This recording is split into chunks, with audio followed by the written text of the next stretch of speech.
오늘 주의 이름 높이며 함께 찬양 불러요.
기대라는 찬양이 있는데요. 기대. 네, 하나님께서 우리에게 바라시는 기대가 있어요. 여러분들도 하나님이 내 삶을 어떻게 인도하실지에 대한 기대가 있으시죠?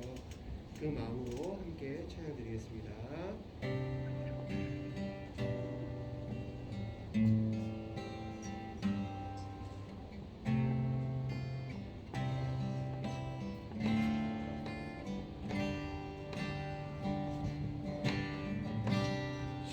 안에 우린 하나 모습은 달라도 예수님 한 분만 바라네 사랑과 선행으로 서로를 격려해 따스한 의로움을 바라리 주님 우리 아래 함께 하시니 형제자매의 기쁨과 슬픔 느끼네 내 안에 있는 주님 모습 보네 주님 기뻐하시네 그분 기뻐하시네 주님 우리를 통해 계획하시니 부족한 입술로 찬양하게 하시니 주님 우리를 통해 계획하시니 너를 통해 하실 일이 되네 주 안에 우리나라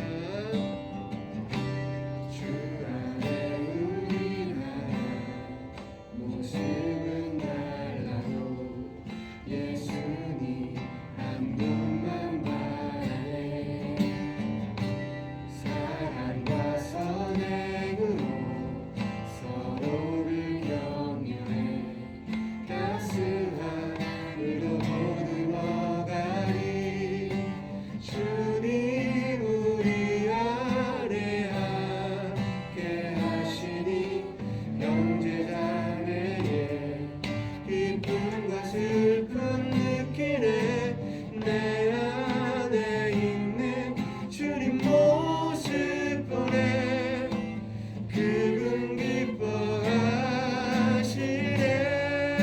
기뻐하시네 그분 기뻐하시네 주님 우리를 통해 계획하시니 부족한 입술로 찬양하게 하시니 주님 우리를 통해 계획하시니 너를 통해 하실 일이 되네 주님 우리를 통해 주님 우리를 통해 계획하시니 부족한 입술로 찬양하게 하시니 주님 우리를 통해 계획하시니 너를 통해 하실 일이 돼 너를 통해 하실 일이 돼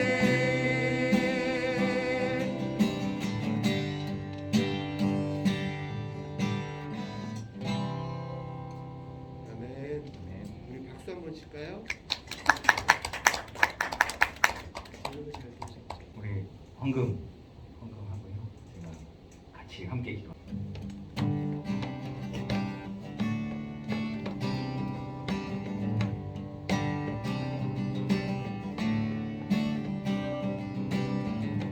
주의 이름 높이 주를 찬양하나이다 나를 구하러 오신 주를 기뻐하시네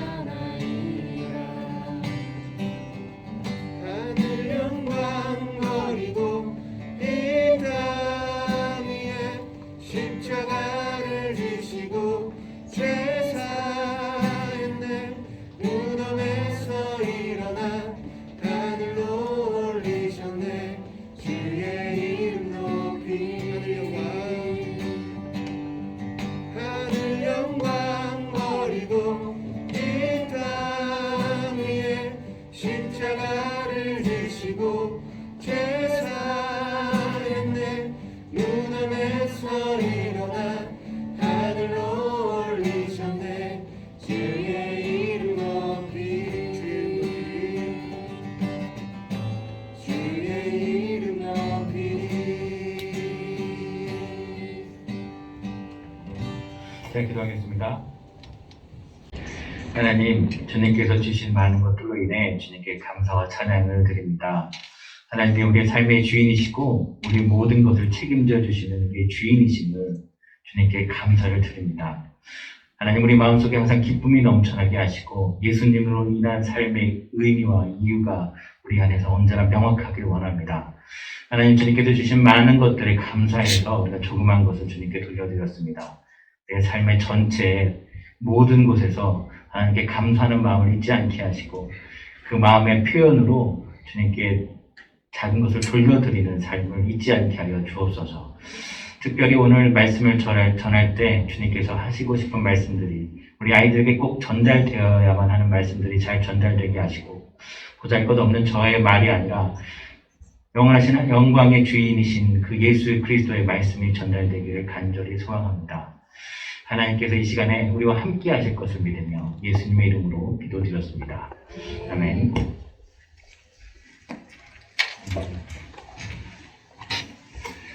여기 앞에 현수막이 바뀌었죠? 뭐라고 써있나요? 한번 읽어볼까요? 하나, 둘. 예, 좋으신 하나님. 여러분들에게 한 가지 이 말을 좀 심어주고 싶은 게 있다면 딱 이 말씀이에요. 이 말이에요. 좋으신 하나님. 하나님은 누구신가라고 얘기했을 때 진심으로 여러분이 하나님은 좋으신 분이에요 라고 얘기할 수 있으면 저는 만족합니다. 잘 열심히 했다는 느낌을 받을 것 같아요. 그 좋으신 하나님이 자기 독생자들을 아끼지 아니하시고 이 세상에 보내셨죠. 말씀이 육신이 되어서 우리 가운데 거하셨죠. 그 하나님이 그 말씀 육신이 되신 사건은 하나님이 얼마나 좋으신 분인지 확증하는 사건입니다. 하나님 말로만 우리를 사랑한다고 하지 않으시고 말로만 우리를 정말 아끼고 사랑한다고 하시는 게 아니라 실제로 자기 몸으로 보여주신 사건이에요. 하나님이 얼마나 좋으신 분인지 이것보다 더 명확하게 하나님이 얼마나 좋으신 분인지 알려주는 일은 없습니다. 이 성경, 우리가 보고 있는 성경 그리고 이 요한복음은 하나님이 얼마나 좋으신 분인지 그리고 독생자 예수 그리스도가 얼마나 좋으신 분인지 우리에게 계속해서 알려주고 있는 책입니다. 오늘 본문 말씀도 예수님이 하나님이 그리고 그 아들이신 예수 그리스도께서 얼마나 우리에게 좋으신 분이고 우리를 구원하신 그 복음이 얼마나 우리에게 소중한 것인지 잘 알려주는 말씀입니다. 한번 찾아볼까요? 요한복음 2장 1절에서 11절입니다.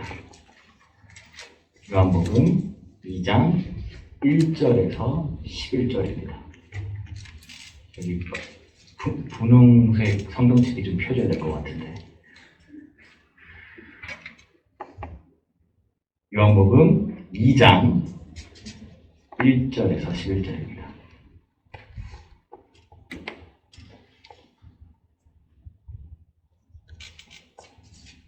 찾으셨나요? 네. 1절부터 우리 합독하죠.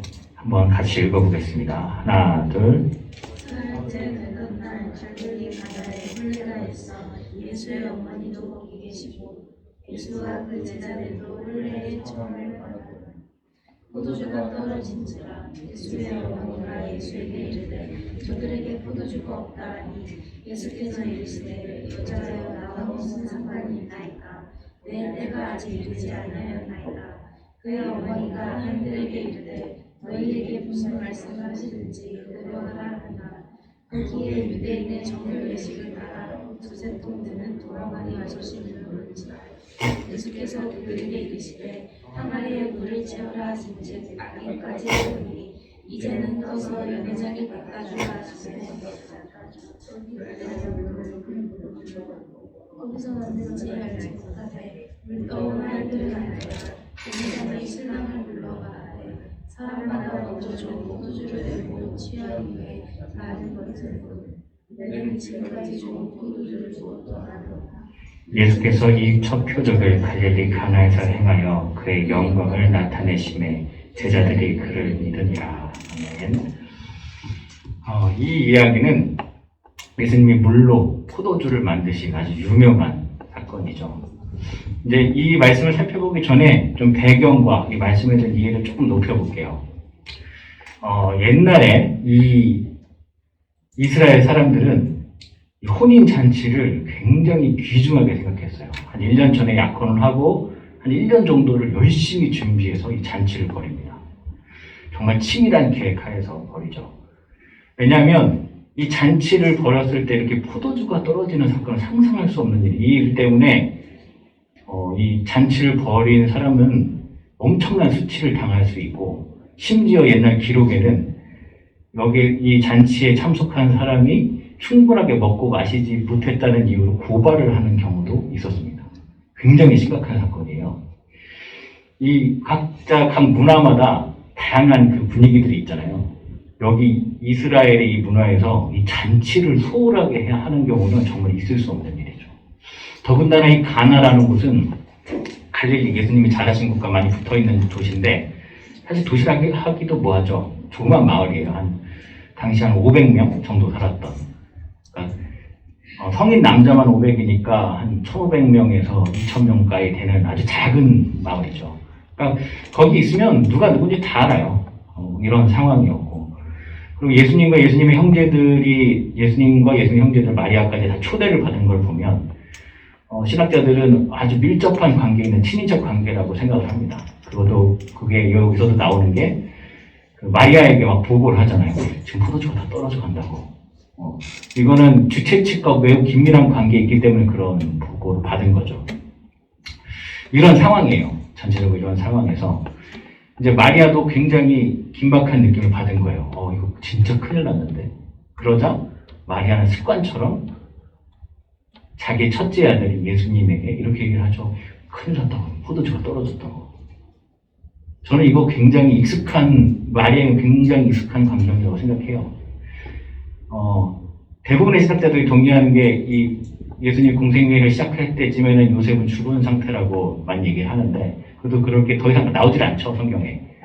그리고 예수님은 거의 요셉이 죽은 시점부터 장남이니까 거의 가장 역할을 했고 그리고 예수님은 신적인 능력으로 많은 것들을 봤을 거예요. 마리아가 아마 첫 번째 신자가 됐을 거라고 저는 생각합니다.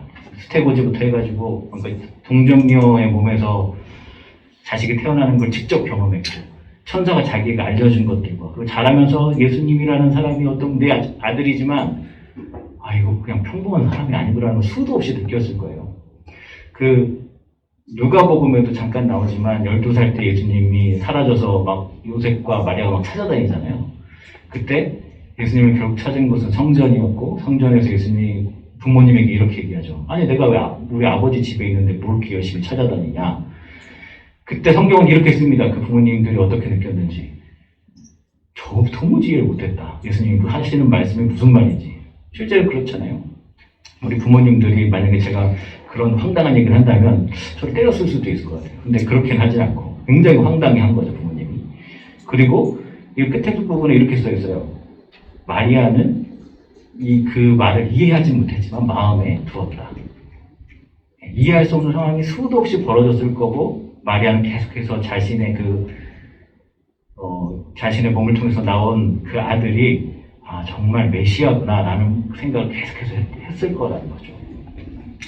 그 과정에서 이제 똑같은 상황이 벌어진 거예요. 또 삶에 문제가 생겼네. 마리아는 아주 자연스럽게 이런 문제가 생겼어요. 빨리 이제 해결해 달라고 가는 거죠. 언제나 그랬듯이. 근데 예수님이 이전과 같은 반응을 보이지 않아요. 이전 같았으면은 자기 어머니이다 보니 존중하고 사랑하는 마음으로 대했겠지만 여자요 이렇게 얘기합니다. 여자요.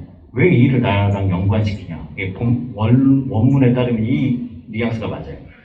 왜 나를 이 일과 연루시키냐. 이게 이 일과 나랑 무슨 상관이냐. 이렇게 얘기하죠. 근데 여자라는 말은 그렇게 막 하대하거나 이런 말은 아니고 귀내의 존칭어, 귀나인이라는 그 헬라어인데 그냥 귀부인들한테 쓰는 말이에요. 뭐라고 해야 돼? 우리나라에 어떤 있죠? 귀부인한테 쓰는 높임말? 사모님. 참 이상한데. 어쨌든 그런 종류의 말인데 이제 그런 거죠. 이거는 그걸 뜻해요. 예수님이 더 이상 그 마리아를 자신의 어머니라고 부르지 않고 그런 여자를 존칭하는 말로 쓴 거는 더 이상 사적인 관계가 아니라는 거예요. 예수님이 이 1장부터 나와서 저 위에서부터 이 땅으로 내려와서 마리아의 몸으로 태어나서 지금 이 전장에는 이제 세례 요한에게 세례를 받고 그리고 제자들을 모으는 장면들이었거든요. 이제 공적인 생애를 시작하신 거예요. 그러니까 더 이상은 엄마가 아니에요. 이걸 어떻게 얘기해야 되냐면 우리 교회도 저희 부모님이 다니시거든요. 저희 부모님이 저렇게 공적인 예배 자리에서 제가 엄마 막 이렇게 부를 수는 없잖아요. 뭐라고 부르냐면 권사님 이렇게 부르겠죠. 그러니까 그런 의미예요. 그러니까 권사님, 집사님 이렇게 우리 부모님을 부르는 거랑 똑같이 공생애의 시작을 알게 되죠. 그리고 어머니의 그 사적인 요구가 지금 이 공생애와 관련이 있느냐에 대한 질문을 한 거예요. 선긋기가 있었던 거죠. 이렇게 선긋기가 있었으면 이제 다음 장면에 사실 어떤 주석서나 신학책도 명확하게 설명하지 못하지만 이제 제 해석을 할 수밖에 없는데, 근데 그럼에도 불구하고 그 마리아는 엄청난 믿음을 보이죠. 이분이 하시는 말 그대로 해라. 하인들한테 이렇게 명령하잖아요. 이거는 그냥 마리아의 생활이었던 것 같아요. 마리아는 첫 번째 신자로서 예수라는 사람, 자기 아들이지만 이 사람이 말하는 대로 해서 안 된 게 없었거든요. 30년 가까이 살았고 태어났을 때부터 자기가 키웠지만 말한 대로 그대로 됐기 때문에 확신에 차서 얘기하는 거죠. 지금 당장 나한테 큰일이 생겼고 우리 가족에 큰일이 생겼으니 문제 해결할 사람은 우리 예수라는 사람밖에 없고 말하는 그대로 해라. 이렇게 하면 된다. 이제 예수님이 내 때가 되지 않았다고 얘기했음에도 불구하고 이제 이 이적이 일어나잖아요. 이 부분은 참 어려운 부분인데 분명히 예수님이 말씀하신 때는 그 공생애에서 반드시 해야만 하는 하나님과 예수님과의 관계 속에서 이미 다 짜여진 스케줄 안에 포함되지 않았다는 얘기를 하는 것 같은데 그럼에도 불구하고 예수님이 일을 하시죠. 이거는 제 개인적인 신학적인 견해인데 이거는 그 예수님의 옷자락을 만져서 혈루병이 나은 사람에게 여자에게 예수님이 하신 말씀이 있잖아요. 여인아 너의 믿음이 너를 구원했다. 병에서 놓여서 평안히 가라. 이렇게 말씀하시잖아요. 이것도 그 마리아의 믿음에 대한 예수님의 반응이 아니었나. 그리고 더불어 예수님의 신적 권위, 단순히 예수님은 순종하는 어떤 인간 한 명이 아니라 어떤 하나님으로서의 권위가 그 때와 장소까지 결정할 수 있는 그런 권위도 담겨 있는 것이 아닌가 저는 이렇게 해석합니다. 아무튼 이 과정을 거쳐서 결국은 물이 포도주로 바뀌는 첫 번째 표적. 표적이라는 건 무언가를 알려주기 위해서 나타나는 현상이에요. 뭘 알려주기 위해서? 예수님이 하나님이시다. 예수님이 이 세상의 주인이시다라는 걸 알려주기 위한 첫 번째 표적이 이 물이 포도주로 변하는 사건이었죠. 이제부터 이 물이 포도주로 변하는 사건이 도대체 우리에게 무슨 의미가 있나를 알아보고 이제 끝낼 거예요. 첫 번째로 물이 포도주로 변한다는 건 이런 겁니다. 포도주는 이 당시 고대 중동의 사람들에게는 필수품이에요. 물 같은 필수품이에요. 물 안 마시고 살 수 없잖아요. 그런 필수품인데 그게 떨어지는 거예요. 우리 인생에서 예기치 않게 이렇게 반드시 필요한 것들이 떨어지는 때가 옵니다. 잠언서에서도 얘기하지만 우리 하나님이 그렇게 우리의 인생을 만드셨어요. 우리에게 반드시 필요하지만 예기치 않게 떨어지는 순간이 오게 만드시고 그러므로 공급자이신 하나님을 기억하게 하는 게 이 세상을 만드셨어요. 1년을 준비한 잔치이고 이게 잘못되면 정말 친척들과 모든 사람들이 큰 수치를 당할 것인데 근데 그거를 결국 실패한 거죠. 포도주는 핵심적인 요소거든요. 잔치에서. 근데 우리 인생에서 그런 날이 옵니다. 그때 어떻게 해야 된다? 예수님한테 나아가서 기도해야 된다. 부탁해야 된다. 우리 주기도문에서 일용할 양식을 구하라고 얘기하신 것처럼 우리의 삶은 항상 매일매일의 어떤 결핍을 시달리게 되어 있고 이 세상에 절대 벗어나지 못합니다. 여러분이 그 이재용의 아들로 태어나도 어떤 인간 관계에서의 결핍, 필수적인 감정의 결핍, 여러 가지 결핍에 시달릴 수밖에 없어요.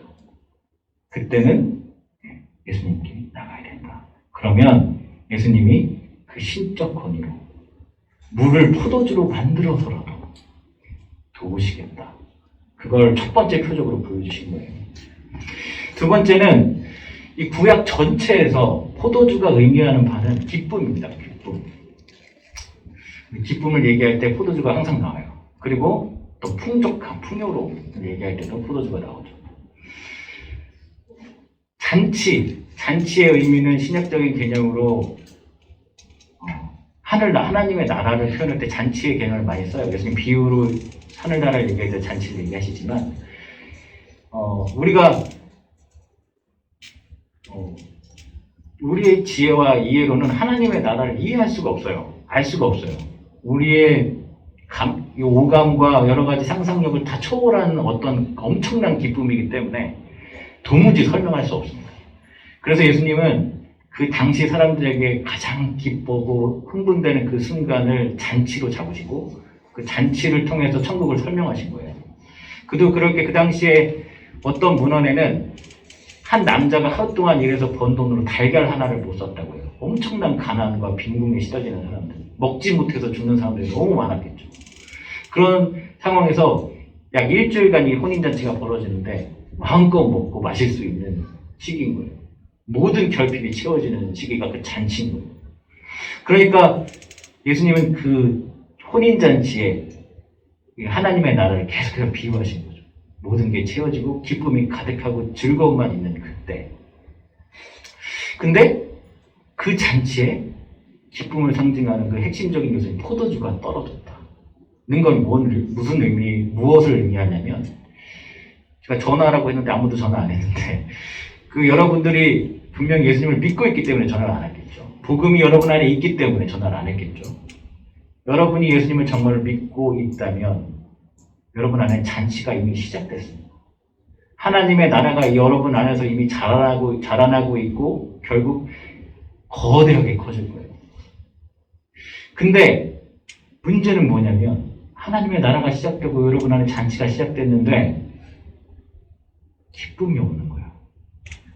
기쁨이 없어요. 맨날 불만과 불평만 가득해. 그게 큰 문제예요. 큰 문제. 여러분의 그 잔치에 포도주가 다 떨어졌어요. 살면서 정말 항상 기뻐하는 게 정말 자연스러워야 되는데 그렇게 되질 않아요. 뭐가 그렇게 다 불만스러운지 다 마음에 안 들고 포도주가 떨어졌어요. 이럴 때는 이 말씀에서 나온 것처럼 다시 예수님께 부탁해야 돼요. 물이 변해서 포도주가 되는 그 역사가 우리 마음속에서도 있어요. 이미 시작된 하나님의 나라 그 천국 잔치가 기쁨으로 지속될 수 있게 계속해서 기도해야 되는 거죠. 세 번째로는 너무 긴가? 빨리 끝낼게요. 얼마 안 남았어요. 2개만 더 하고 끝낼게요. 세 번째로는 이제 물이 변해서 포도주가 되는데 이 물이 원래는 그 정결 예식에 쓰던 항아리에서 꺼낸 물이라는 거예요. 정결 예식이라는 건 뭐냐면 우리가 청결을 유지하기 위해서 씻는 게 아니라 율법적인 행위로서의 깨끗함을 유지하기 위해서 하는 거예요. 뭐냐면 내가 막 나쁜 걸 봤어. 성경에서 얘기하는 보지 말라는 걸 봤어. 그러면 정결 예식에 있는 물을 가지고 씻습니다. 그러니까 위생이 아니라 어떤 종교 행위로서의 행위로서 필요한 것이 바로 그 물이었어요. 근데 그 물을 기반으로 해서 포도주가 만들어졌다는 것이죠. 포도주는 신약적인 개념으로 넘어오면 구약에는 기쁨과 풍요로움이었지만 신약으로 넘어오면 예수님의 피가 보혈의 피를 상징하는 경우가 굉장히 많죠. 그러니까 그 의식을 행하던 그 물이 예수님의 피, 보혈로 변했다. 이게 예수님의 핵심적인 사역이기도 하죠.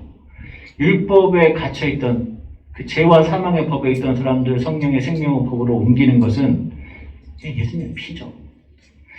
예수님의 그 보혈로 옮기는 사건이 곧 일어날 것이다. 이게 첫 번째 표적이다. 첫 번째 표적에 배치할 만큼 중요한 사건이 확실합니다. 근데 중요한 건 여기 성경에도 써있지만 물로 된 포도주라는 표현을 묵상해 볼 필요가 있어요. 이 손을 정결 예식에 쓰던 율법이었던 것을 예수님의 은혜와 사랑으로 바꾸신 거죠. 물로 된 포도주. 이것은 마치 마태복음 23장 23절에 있는 이것도 행하고 저것도 버리지 말지니라 되게 맞닿아 있는 말씀이라고 생각해요. 우리의 생활, 삶의 중심, 우리의 정체성은 포도주예요. 예수님의 피죠. 그렇지만 그 예수님의 피도, 그 삶의 중심인 그리스도의 뜨거운 사랑도 그 정결 예식에 썼던 물을 기반으로 한다는 것이죠. 우리 삶에 모든 사람들이 우리가 아무리 열심히 예배를 드리고 구제를 하고 뭘 하든 예수님의 그 뜨거운 사랑과 그 심장이 없으면 다 헛거예요. 정체성이 포도주기 때문에. 하지만 그 뜨거운 사랑을 유지시켜주는 건 이런 종교 예식과 율법과 같은 그런 행위라는 것이죠. 우리가 주기적으로 드리는 예배와 말씀, 기도 생활이 아무것도 하지 않고 나는 예수님의 그 사랑을 지켜낼 수 있어. 거짓말입니다. 그렇게는 불가능해요. 우리는 그렇게 완벽하게 창조된 존재들이 아니에요. 그 중요한 것을 담을 만한 그릇이 필요한데 그 그릇이 바로 물이죠. 물.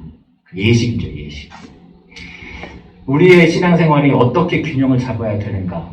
물로 된 포도주가 되어야 한다라는 의미도 그 안에 있는 것이죠. 마지막입니다. 가장 중요한 것 같은데 포도주가 물이 됐다는 것은 아주 어떤 조금씩 고친 게 아니에요. 만약 옷이 찢어졌는데 꼬매고 덧대고 한 게 아니에요. 근원적으로 바뀐 거예요. 물과 포도주는 완전히 다른 성분이죠. 그러니까 뭘 첨가하거나 덧대거나 한 게 아니라 완벽하게 새로운 피조물이 되는 걸 얘기하죠. 고린도후서 5장 17절에 보면 그런즉 누구든지 그리스도 안에 있으면 새로운 피조물이라.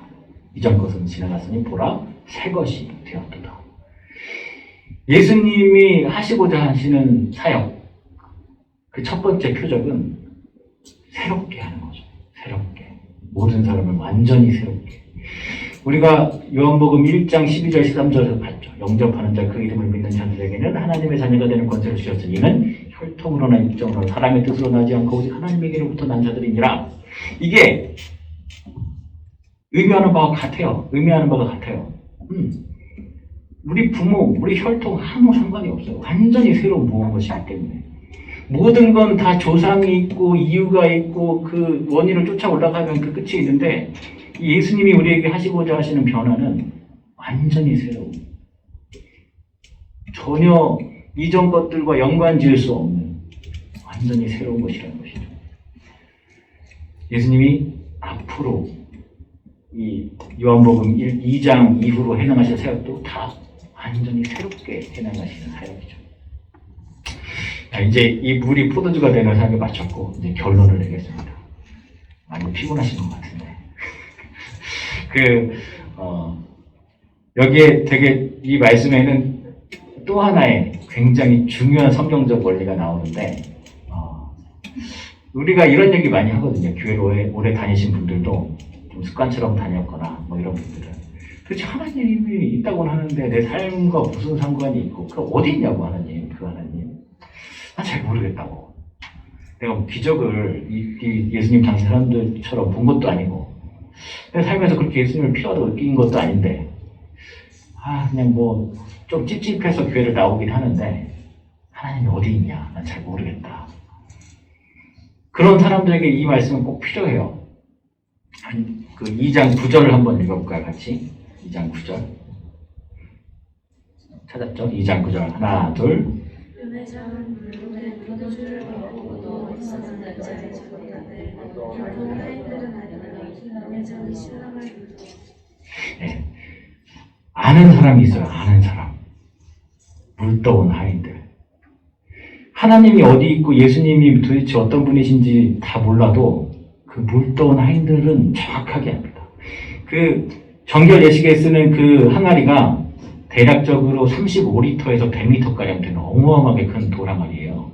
그 두세 개를 자기가 직접 물을 빌었어. 계속 물을 빌어서 떠다 뒀어. 이게 뭐한 짓인가 싶을 거야. 지금 당장 포도주가 떨어졌는데.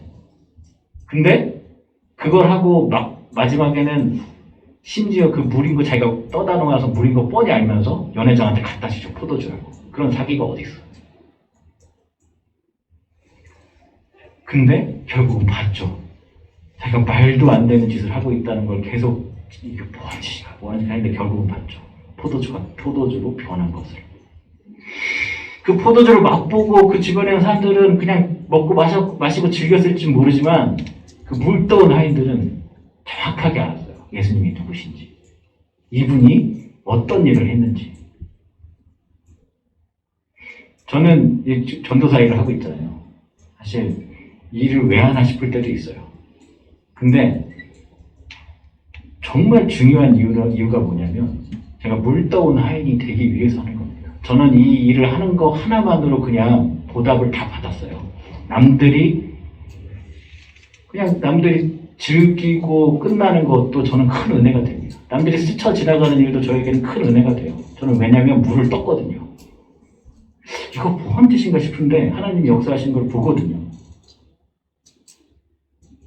여러분이 정말 하나님이 어디 있냐고 하나님이 나랑 무슨 관계인지 모르겠다고 신앙생활이 되게 무미건조도 하는 사람들은 좀 그 게으름에서 벗어나서 하나님의 일을 좀 하세요. 저처럼 다 사역자가 되라는 얘기는 아니고 뭐가 됐든 기회를. 그래야 예수님이 진짜 계시구나. 정말 일하고 계시구나. 정말 물 포도주로 바꾸시는 일을 수도 없이 하시는구나. 저는 이제 학교를 다녀서 조금 더 성경을 공부하고 연구했을지 몰라도 우리 교회에 계신 그 나이 많으신 권사님들이나 장로님들과 저 신앙은 비교할 수 없이 제가 작은 것은 그분들이 특별히 공부하지 않아도 평생을 맛보아한 그 하나님이 너무 크기 때문이에요. 평생을 그렇게 물을 기르면서 살았어요. 명령하신 대로. 예수님이 명하신 대로. 그 삶에 담겨져 있는 그 하나님에 대한 확신은 비교할 수 없어요. 지식으로 얻은 거고. 백날 이렇게 똑똑한 소리 하면 뭐예요? 아무것도 안 하면 하나님은 그냥 머릿속에서 있는 하나님이죠. 자기 마음으로 진정으로 믿을 수 있는 이유는 내가 경험해서 그래요. 잠언서에서 얘기한 것처럼 하나님을 맛보아하려고 하죠. 찍어 먹어보지 않으면 이게 뭔지 몰라요. 되게 중요한 신앙생활의 포인트이기도 합니다. 결론을 내리겠습니다. 제가 원래 빨리 끝나려고 했는데 또 지나섰는데 결론을 내릴게요. 11절 마지막으로 한번 읽겠습니다. 11절 하나 둘 예수께서 이 첫 표적을 가리고 원하여서 그를 여호와라고 하시면 제사들이 그를 믿으니라. 우리가 물로 된 포도주죠. 우리의 중심이 포도주 예수님의 보혈이고 우리는 그 물로 된 포도주입니다. 우리 삶의 모든 궁핍이나 결핍이 예수 그리스도로 인해서 채워지는데 그로 인해서 사람들이 예수님을 믿어야 돼요. 우리의 삶에 기쁨이 넘쳐나서 사람들이 예수님을 믿어야 돼요. 우리가 물로 된 포도주의 삶을 잘 감당하고 근본적으로 변화된 인생을 살아서 사람들이 예수님을 믿어야 됩니다. 이 목적을 확실히 가지고 살아야 하는데 그러기 위해서는 우리가 물을 떠다 나른 그 하인의 모습이 되어야 된다는 것이죠. 우리 모두가 평생 예수님을 믿고 살아갈 텐데 정말 게으르지 않은 신앙생활을 했으면 좋겠어요. 게으르지 않은 정말 스스로 복종하는 마음으로 자발적인 순종의 마음으로 물을 떠다 나르고 근본적인 변화를 통해 사람들이 정말 예수님이 살아계시구나 라고 느끼게 하는 우리 두드림교회 청소년 여러분이 되시기를 예수님의 이름으로 소망합니다. 제가 기도하고 주기도문 하고 마치겠습니다. 좋으신 하나님은 참 좋으신 분입니다. 저희 삶의 여러 가지 어려움과 고통 속에서도 저희 결핍을 채우시고 우리의 부족함을 우리의 어려움을 무시하지 않으시는 주님. 주님이 저희 평생의 주인이시고 그 좋으신 주인으로 인해 항상 기뻐할 것을 다짐합니다. 내 안에 샘솟는 기쁨이 주변의 고통과 괴로움 속에서 하루하루를 절망하며 살아가는 사람들에게 복음이 되길 원합니다. 나의 절망적인 순간에 나를 채우시는 그 예수님으로 인해 내 주변에 있는 사람들이 모두 예수님이 진짜 살아계시다는 것을 깨닫게 하여 주옵소서. 우리 청소년부 어린이 모든 아이들이 그 삶을 통해 예수님을 증거하길 원하는데 물이 변해서 포도주가 되는 기적이 그 삶에 가득하길 원합니다. 자기 스스로 하나님에 대한 기쁨이 주체하지 못하여서 사람들에게 너도 함께 하자고 이야기할 수 있는 우리 청소년부 어린이 아이들이 되기를 간절히 소망합니다. 하나님, 우리 두드림교회 청소년부를 더욱 축복하셔서 주님을 아는 지식이 커져갈수록 실제로 주님을 경험하는 일들이 많아지게 하시고 그 믿음을 가지고 이 삶을 정말 기쁨과 행복함으로 가득 채워나갈 수 있도록 함께하여 주옵소서. 주님께서 우리 아이들과 함께 하실 것을 믿으며 예수님의 이름으로 기도드렸습니다. 아멘. 하늘에 계신 우리 아버지, 이름이 거룩히 여김을 받으시며 나라가 임하시며 뜻이 하늘에서 이루어진 것 같이 땅에서도 이루어지리다. 오늘날 우리에게 일용할 양식을 주시옵고 우리가 우리에게 죄 지은 자를 사하여 준 것 같이 우리 죄를 사하여 주옵시고 우리를 시험에 들게 하지 마시옵시고 다만 하면서 구하소서. 나라와 권세와 영광 아버지께 영원히 있사옵나이다. 아멘. 수고하셨습니다. 우리 로마서 외우고 있는 거 잘 하고 계시죠? 열심히 해주시고 저희 생일자 축하를 할 건데요. 저희가 자주 했어야 되는데 모이질 못하다가 지금 3달치를 한꺼번에 할 거예요. 온 사람들 위주로 한번 축복송 해주시고요. 제가 교회에서 주는 은상을 제가 생일자에게 나눠주도록 하겠습니다.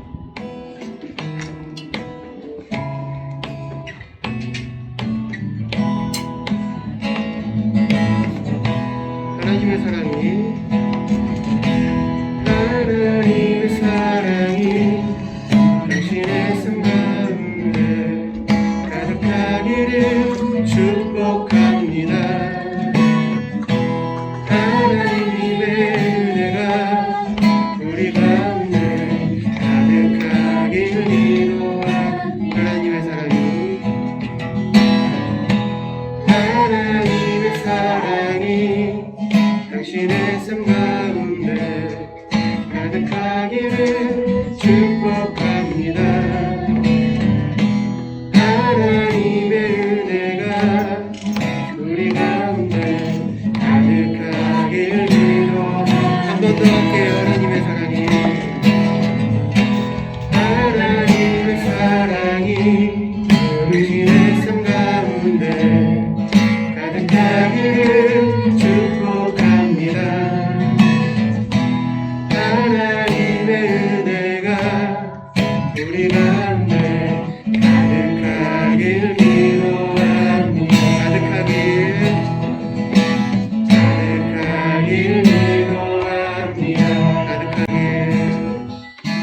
가득하길 기도합니다. 네, 축하합니다.